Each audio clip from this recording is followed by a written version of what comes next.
You want me to put that on my Tudor? Harry's wife. Spare goes spare. Hello, I'm H.G. Tudor.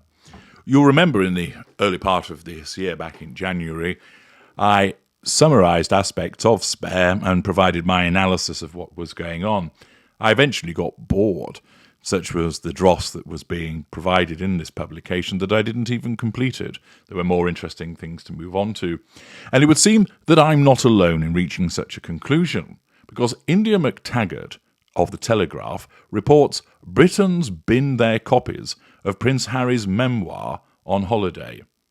More than 100 copies of Spare left abandoned in resorts across Europe as tour operator struggles to give them away. Oh dear. Spare copies of Spare. More than 100 copies of the Duke of Sussex's memoir have been abandoned by holidaymakers abroad so far this summer. On the Beach, the online tour operator said that it received discarded copies of Spare from the myriad resorts it works with in Spain, Turkey, and Greece. Zoe Harris, the company's chief customer officer, said that the team had never witnessed anything quite like it. Britons enjoying their European getaways have reportedly been seen either leaving the Duke's autobiography by the poolside, shelving it in receptions and rooms, or tossing it into beachside bins by the dozen. On the Beach is now planning to give away the surplus books through its social media channels because libraries and local bookstores are refusing to take the copies. It also pleaded with the resorts to stop sending them back to London, as one employee said they won't stop arriving.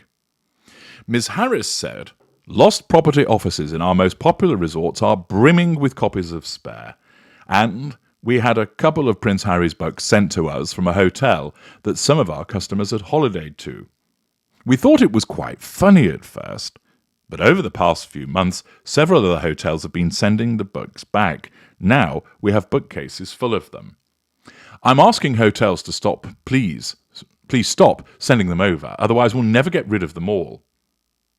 The unprecedented return of Spare that On the Beach is facing this summer came after the memoir became the fastest-selling non-fiction book ever published on the first day of its release. The Duke's headline-grabbing book, published in January, is packed with explosive allegations about the royal family and fascinating asides about their private lives, mainly about Harry's penis. The 416-page memoir sold more than 1.4 million copies in its first day, on sale in the US, Canada, and the UK combined. Larry Finlay, the managing director of Transworld Penguin Random House, which published Spare, said, "We always knew this book would fly, but it is exceeding even our most bullish expectations. As far as we know, the only books to have sold more in their first day are those starring the other Harry Potter." So not particularly good news for Spare. But let's pause for a moment and consider what this actually means. 100 books or so have been sent back, out of 1.4 million that were sold just on the first day.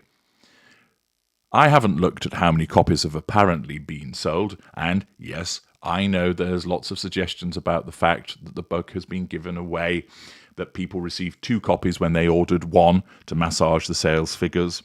There's also the case that I understand that the publisher had paid bookshops to take the book in the first place to give it prominence in the expectation that it would build up a head of steam and start to be sold, so it would propel it onto the bestseller lists, and therefore it would then get bought by more and more people who are curious about it.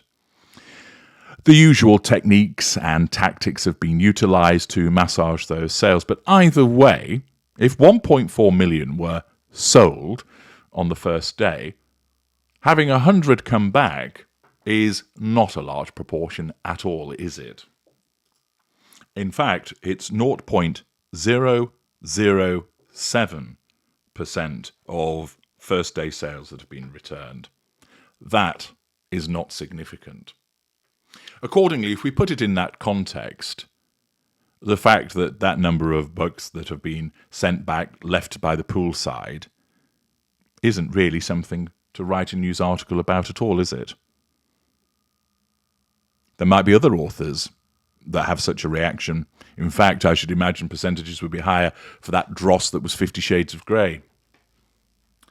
Nevertheless, a news article has been written about it. So to put it in context, it's not a huge amount at all. And therefore, why is it that an issue has to be made about it? Well, the fact is, it's because Harry and Harry's wife both have plummeting popularity, and those writing articles such as this know that people want to see bad news about them, so it gets clicks and it gets read.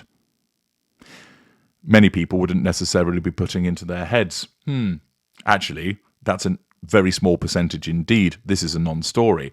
No, many people would be like, goody gumdrops, more evidence of people turning against these two.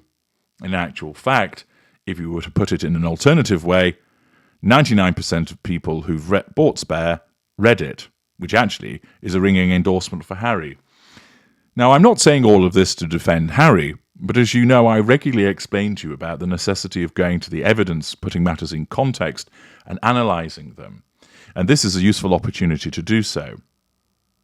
The only reason this is reported on is because those writing the article know that many people do not like Harry and Harry's wife, and therefore people are pleased to read about any form of misfortune that comes their way, even where it's actually entirely inconsequential.